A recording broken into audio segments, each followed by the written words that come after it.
The more we expect from others, the more we don't get. When we approach other people in society, when we approach our friends, our family, we have a certain level of expectation, what we expect them to do for us. And, as long as it's not for your children's sake or your other family members' sake, it is a selfish desire to expect things from the people that surround us, from the people that provide for us, from the people that we have emotional support from. And honestly, a lot of the time in society, we push our family members down to the lowest level of interaction. Uh, we just assume and expect them to act a certain way, and thus we don't feel like we have to work towards achieving these levels of care we receive from them, these levels of appreciation receive from them. Uh, some fathers, because they provide for their children, and because they expect them to behave because of that, do not care for their emotional stability. They do not care what they want to do, what they have to say. As long as we put in something, we expect that we'll get everything we desire in return, and that simply shouldn't be the case. It is the case a lot of the time, but it shouldn't be. A father who provides for his children shouldn't just assume that they're going to do everything that he wants. They're going to be a doctor because he wants them to be a doctor. They're going to not go out past curfew just because he wants them to not go out. That they're going to believe everything that he believes just because he believes it and just because he provides for them.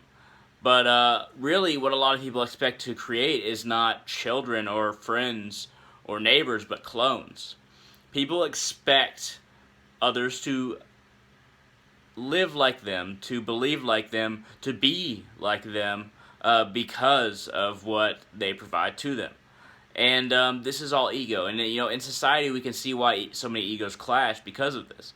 That if everyone expects everyone that they provide for even a little bit or give to a little bit to act like them or to fall into line in a way that they expect, then we see how conflict happens in society. And I'm just talking about not conflict between different societies, but within a single society, between families, between neighbors, between even people in different states.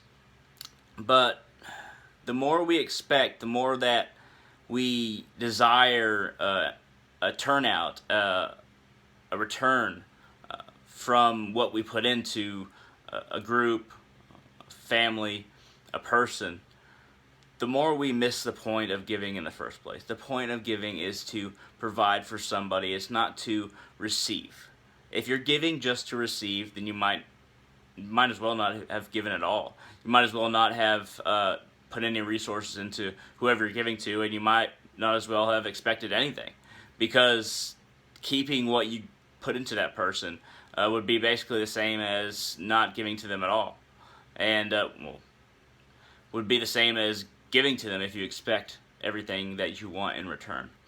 And it's a lesson in compassion that's hard to grasp for a lot of people, because a lot of people expect things in return for anything that they give to someone else, even if it's just a smile, even if it's just a thank you, even if it's just a, oh, you did a good job, they expect them to do a good job the next time.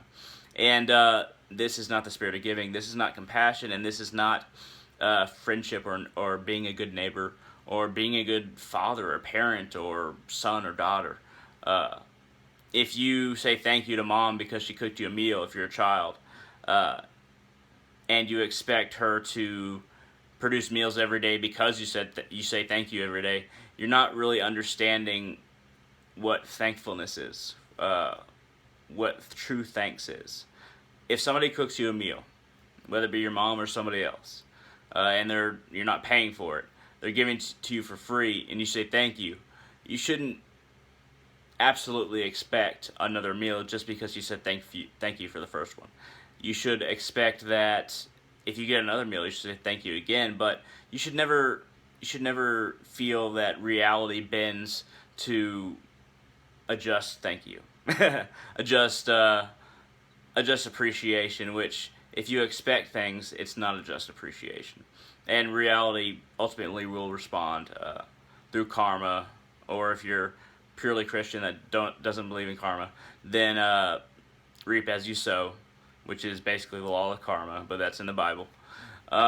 And we must become people who don't see life as something which must provide for us.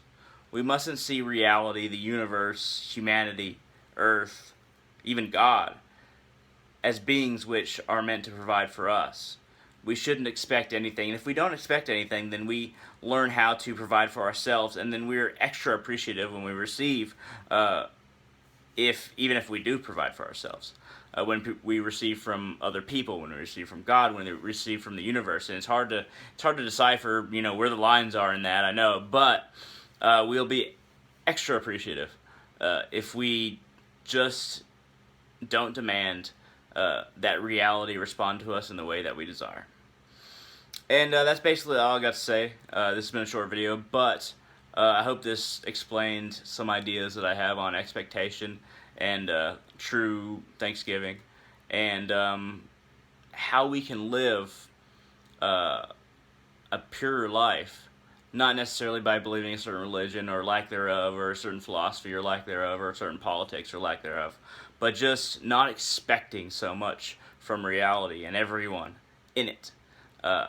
Instead, being appreciative for what we receive, and not expecting a second time for whatever we receive, or a third time, or a fourth time. Every time should be like the first time.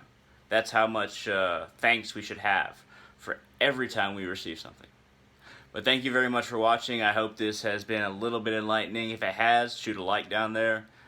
If you want more videos like this, I guarantee I'll make more. So hit the subscribe button, and I hope you all have a wonderful day.